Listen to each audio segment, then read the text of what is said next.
So in 1998, Steven Spielberg directed the award-winning movie Saving Private Ryan. Have y'all seen it? Anybody seen it? If you haven't seen it, do yourself a favor and go home and watch it. Well, only if you're like 13 and at least 13 and aren't bothered by graphic images of war, because it's hyper-realistic. It portrays intense scenes from World War II, like the D-Day invasion at Omaha Beach, and it's because of those portrayals that actually cleaned up at the award shows. But if you can handle that, give it a watch. It captures the moving story about how a troop of American soldiers were sent on a dangerous mission to go behind enemy lines and save Private Ryan. Thus the name Saving Private Ryan. All of this man's brothers had died in war, and so this troop's singular mission was to go behind enemy lines and make sure that this soldier made it home safe. Well, as the movie unfolds, this troop does find and rescue Private Ryan, but with a lot of loss. Nearly every person who went on that mission to save him died in the course of war, including Captain John Miller, who was played by Tom Hanks and was the leader of the mission.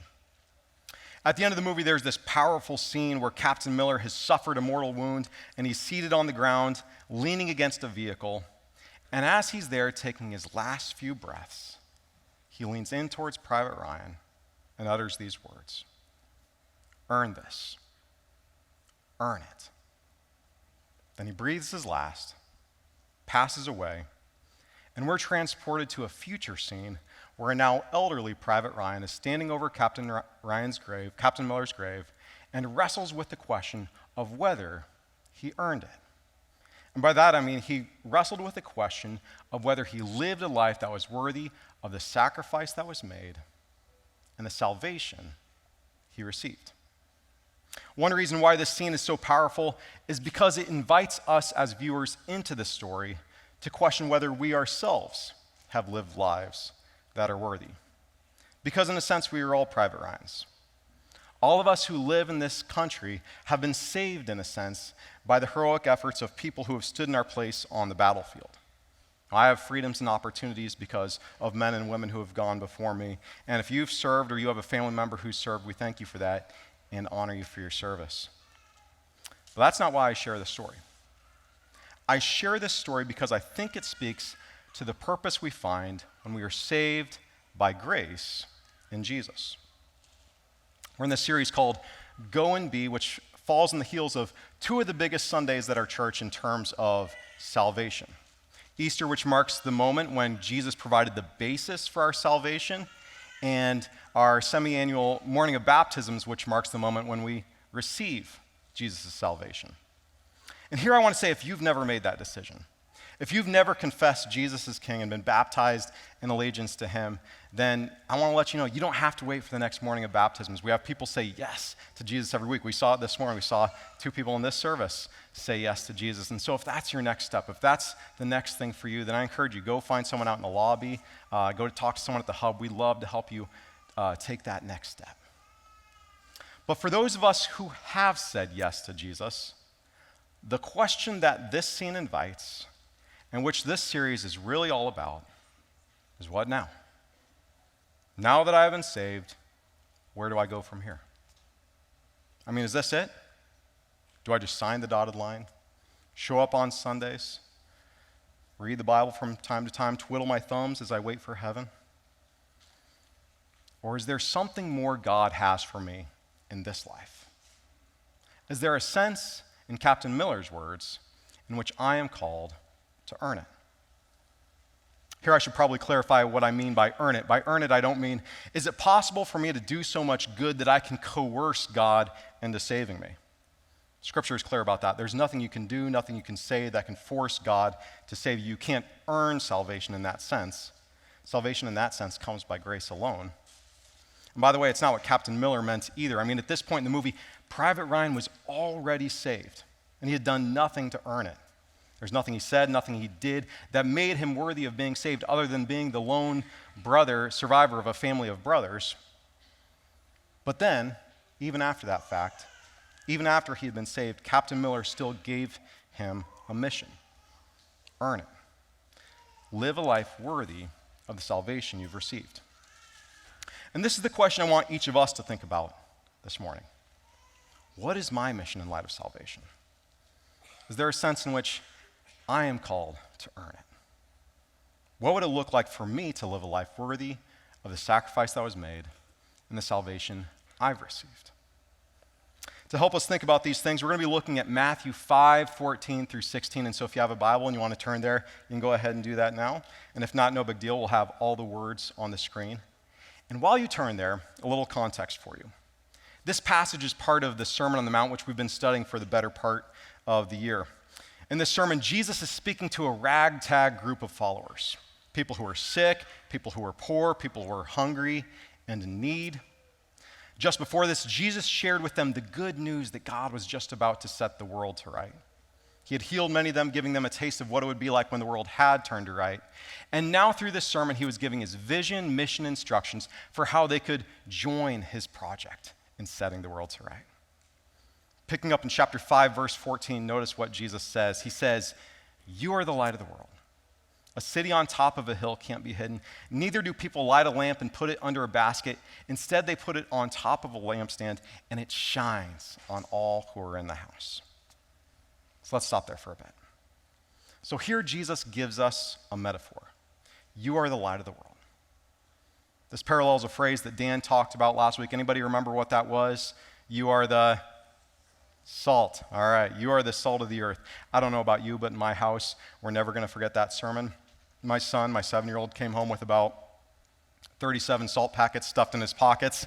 And so we're going to be thinking about that sermon the rest of the year. Thanks, Dan. Anyway, Jesus gives us a new metaphor here. You are the light of the world. But what does he mean by that? What does it mean for us to be the light of the world? Well, here it helps to go back to the Old Testament story, which provides the backdrop for everything Jesus says and does in the Gospels. And so let's go back, and by all the way back, I mean all the way back to the very beginning. We read this in Genesis 1. It says, "When God began to create the heavens and the earth was wild and waste. It was dark over the deep sea, and God's wind swept over the waters. God said, 'Let there be light,' and so light appeared." Now notice this. God's very first creative act, the very first thing that God does in the Bible is to bring light to a dark world. Which is to say that this is something that God does. God has always been about the work of bringing light to the darkness. Of course, these verses are about how God brought light physically, but in the Old Testament, God also brings light figuratively. For example, in Psalm 119, verse 130, we read, "The unfolding of your words gives light.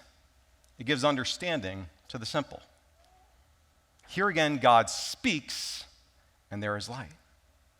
Only this time it's not physical, it's figurative for understanding. When God speaks, he brings knowledge to those who lack it.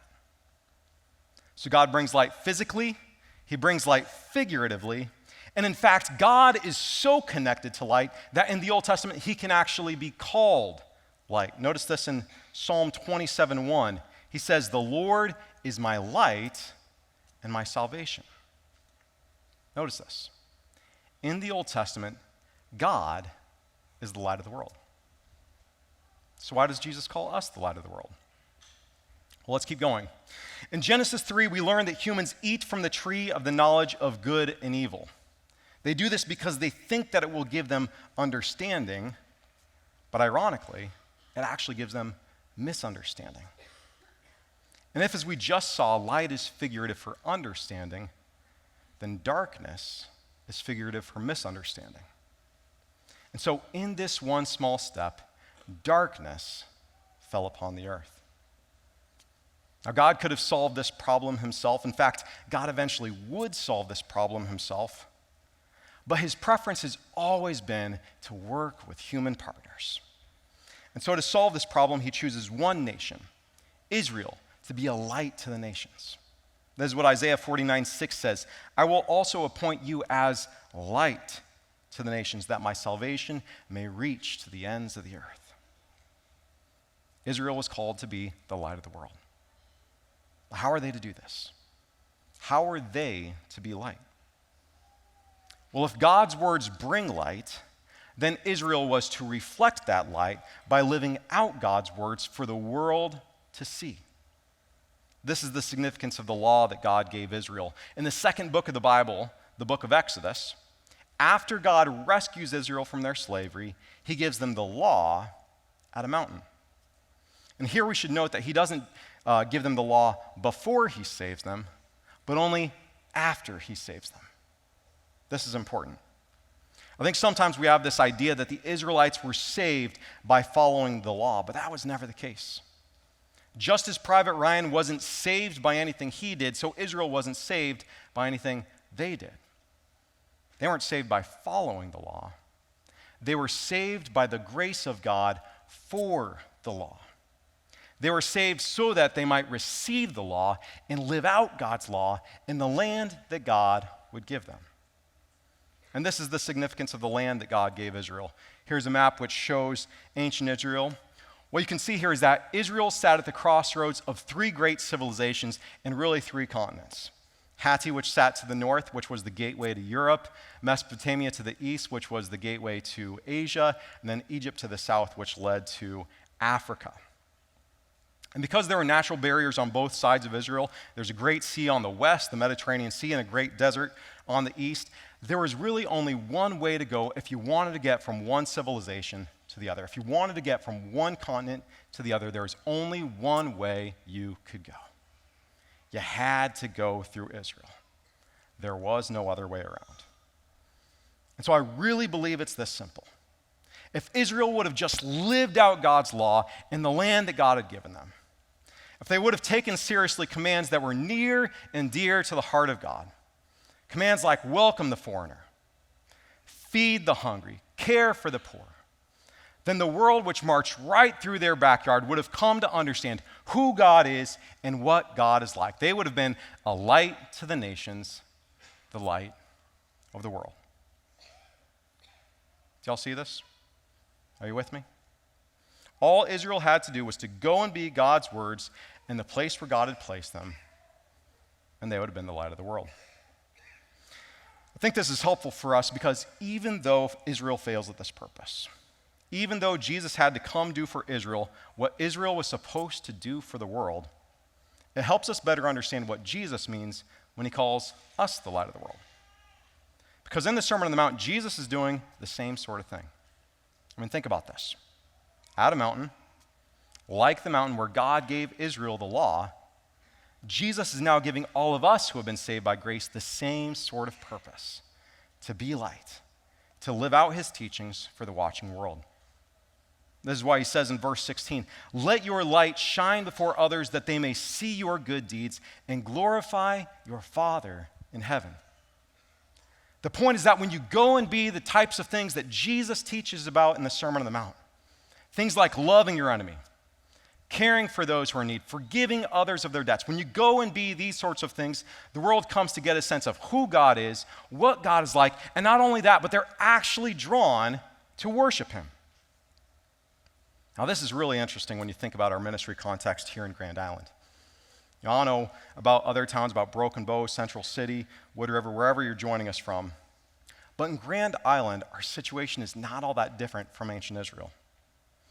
I mean, do you realize that in the Grand Island public school system, there are 55 nations and 60 languages present in the student body?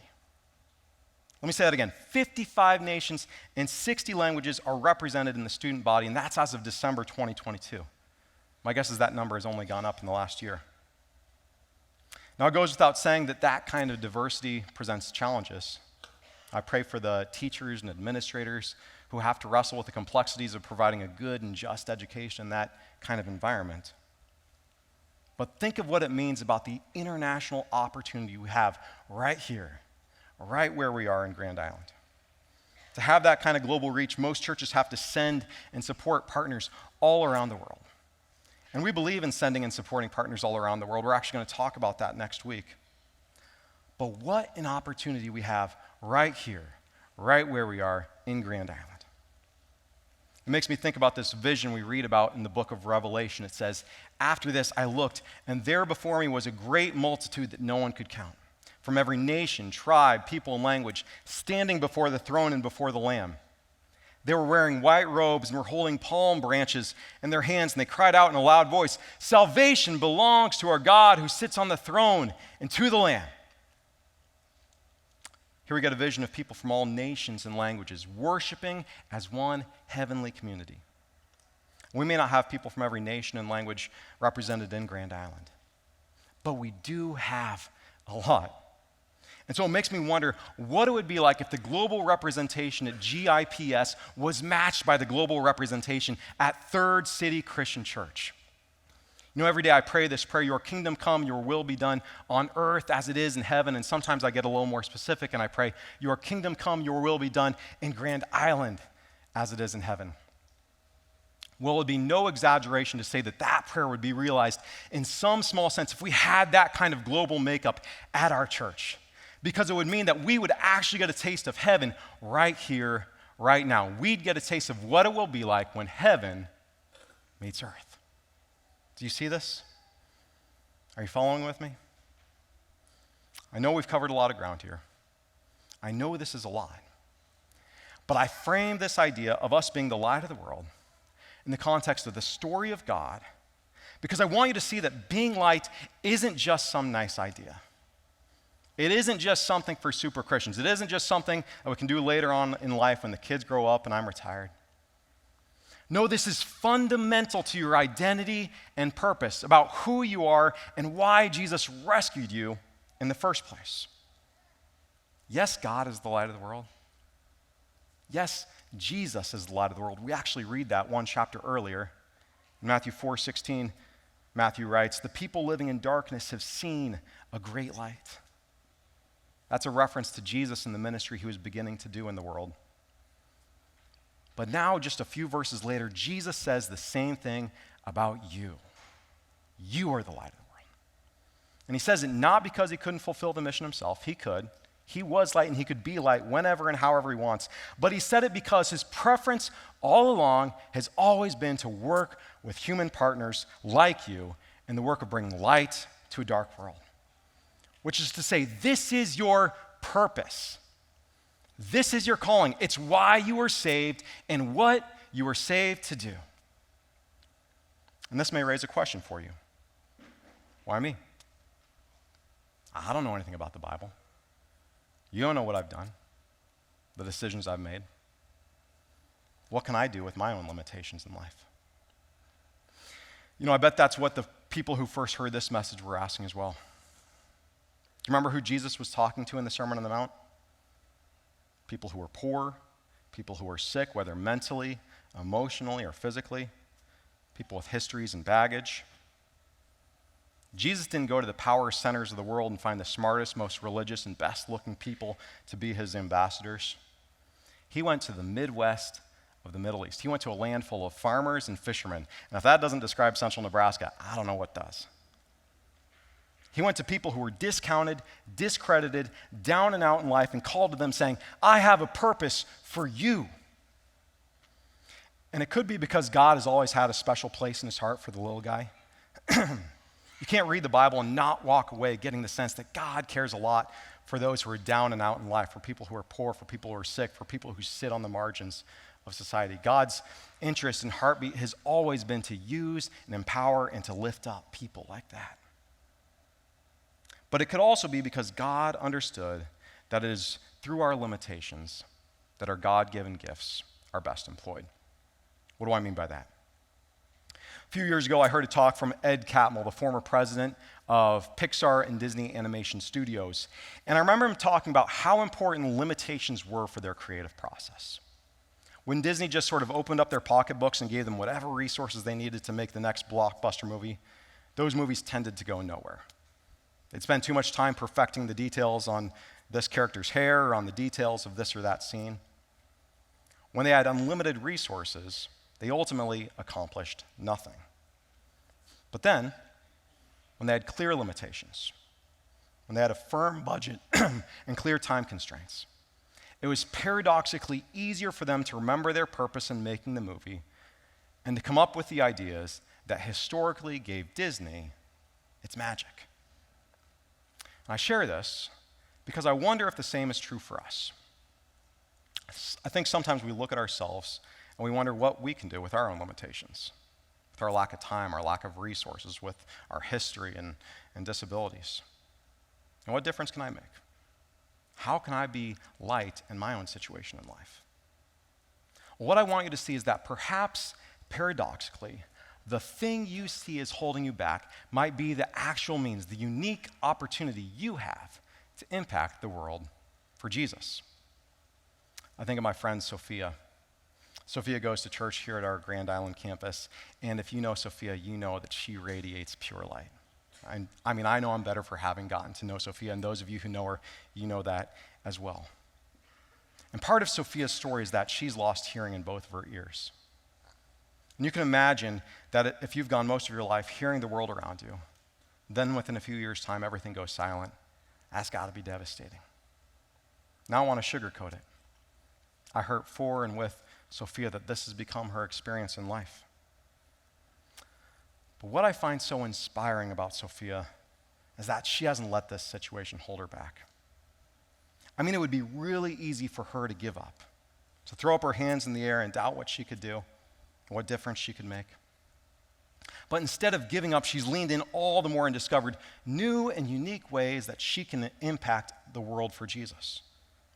I could share story after story about the impact she's having, whether it's in guest ministries or Celebrate Recovery, where she's a leader, or at our local jail, where she meets with women every single week to share the light and love of Jesus with them. But to highlight just one thing she does, one simple thing she does. Every week, our teaching team sends her a script of our sermons.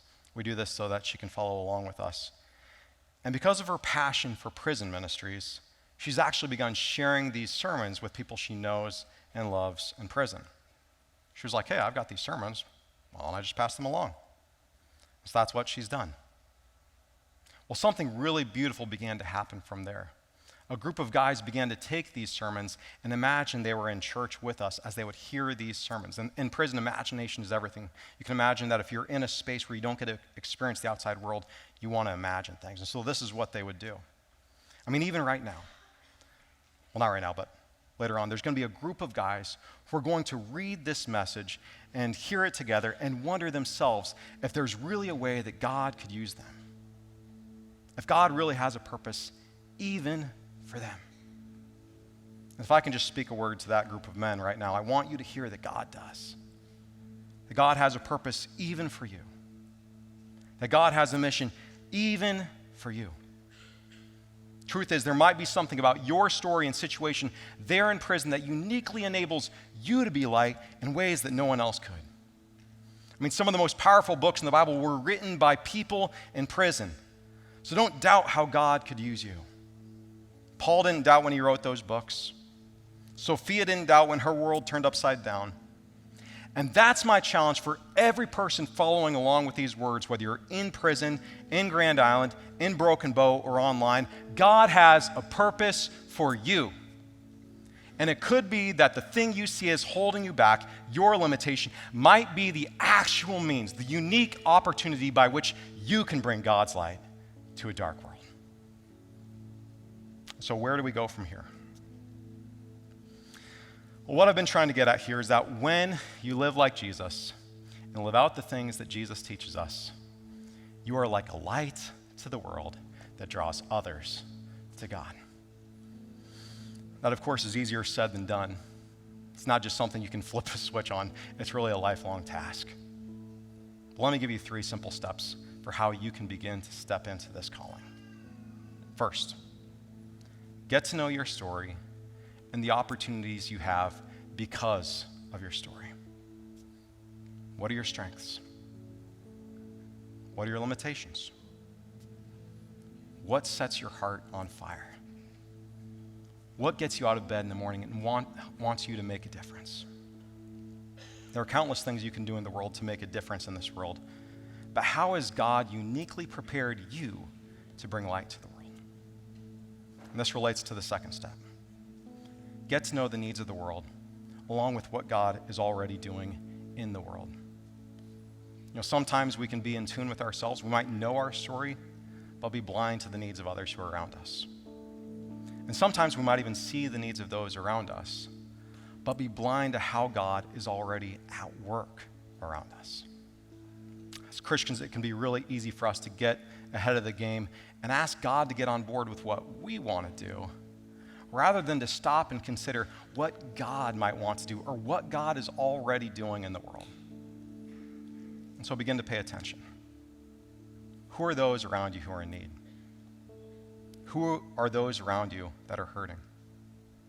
Look for how God has already begun to work through others around you. And then third and finally, get in the game. As we've been talking about, God doesn't need you. He is light, and he can bring light whenever and however he wants.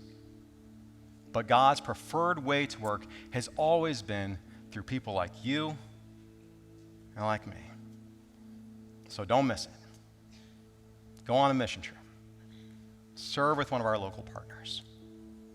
Do whatever it is that God has uniquely positioned and impassioned you to do. And don't doubt how God could use you. God didn't save you just for some other life. He didn't save you just for some other world. God saved you for the purpose of reflecting his light in this world. And so how will you live in light of salvation? And how will you be light to those around you?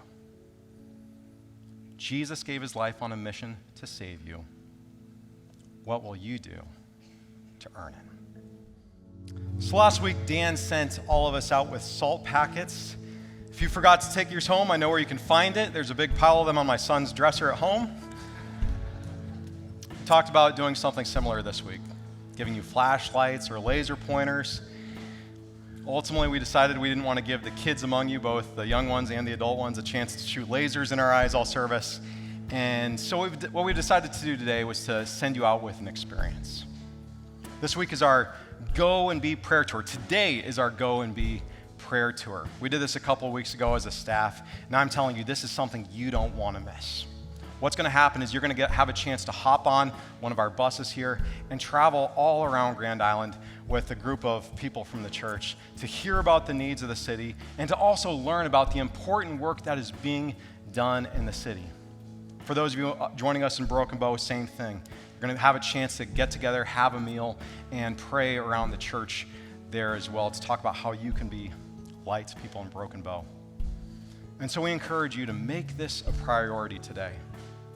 We're called to be the light, but it's hard to be the light if you don't know the needs and don't have the heart. And this will definitely touch your heart. So sign up, show up. We'd love to have you join us as we pray for God's kingdom to come and will to be done in Grand Island, and Broken Bow, in Central City, and Hastings, and Aurora, and Alda, and Caro, Doniphan, Trumbull. I don't even know if these are all towns. I'm still learning my way around this area.